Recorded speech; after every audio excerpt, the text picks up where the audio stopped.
Swadini Nadatmanubhava Swadini Nadarupini. Nadam, sound, is the essence of all energy. Today, at Rag and Rhythm, we have a slightly different topic on our nadam, our voice, how it is produced, and what encompasses basic voice care. We hope you enjoy this informative topic and let us know if you'd like to learn more. Hello everyone. Welcome to a special episode on voice and voice care.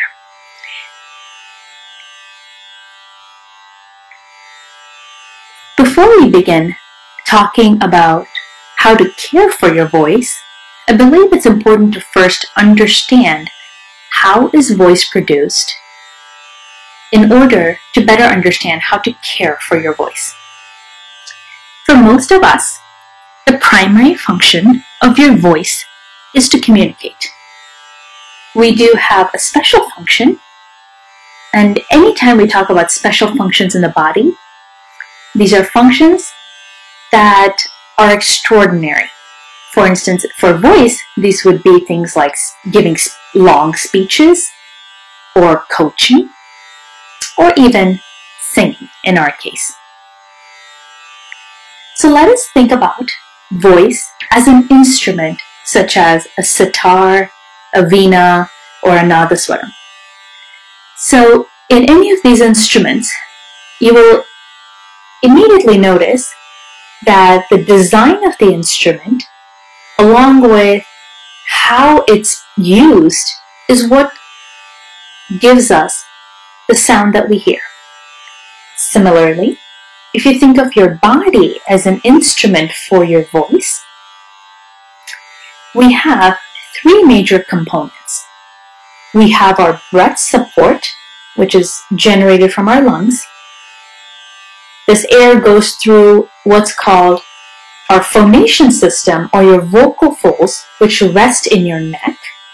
And this sound gets modified as it goes through your resonance chambers, which are your mouth and your nose. The unique features of each individual's mouth, nose, neck give you the distinct texture and quality of sound. In more detail, our diaphragm typically lowers when we want to make a voice production. This lowering of the diaphragm creates a pressure difference in your lungs, resulting in an influx of air. This air is then strategically released through your vocal folds as they vibrate, and that sound is then modified by your resonance chambers, giving it a unique quality. These three systems need to be in good balance. Just like anything, an imbalance in any area can cause a distortion in how your voice is produced and perceived. For instance, breath problems. If there is inadequate breath control or support, you can release too much breath out into the air, giving a sound like this, as if you're constantly running out of air. Or you could have too little breath to support your utterances, giving the impression that you're constantly running out of breath as you're talking, or even singing. In terms of your phonation system, you can have strain-related issues, which can kind of sound like you're really struggling to get sound out. Or it can be a different texture if you have other pathologies like lesions or growths in your vocal folds or neck that can alter how the sound is produced. when it comes to resonance. This is typically what most people easily perceive, because too much resonance can give a very nasal quality, almost humming like this, or you can have too little, giving the impression as if you have a cold because air is not going through your nose very well. Out of interest, I have a few snapshots here of your voice box as well as your vocal folds. These pictures are, of course, mine. Basically, the view that you're getting is if I were to shrink myself, crawl into your mouth, and peek over the back of your tongue, this is what I would see. So the two white bands in the center of the screen, those are your vocal folds. They come together when you need to voice, and then they move apart when you need to breathe or take a breath.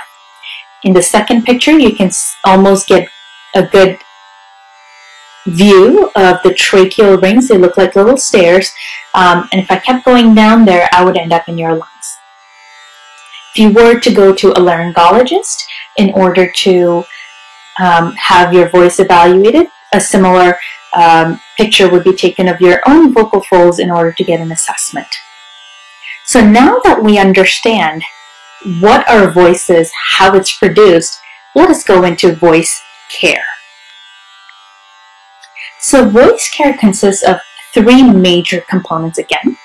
The first component really is for you to identify how do you use your voice, because that is key to understanding how your environment is affecting you. The second important aspect is to ensure how you're hydrating your system or your body. And the third includes exercises and other care mechanisms that you can do to ensure there's less strain on your voice.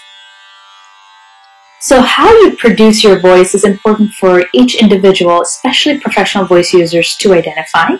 If you're generally in a high volume environment and you use your voice a lot, such as teaching or the likes of that, then your use of voice in general is very high. It does predispose you to having strain-related or fatigue-related issues.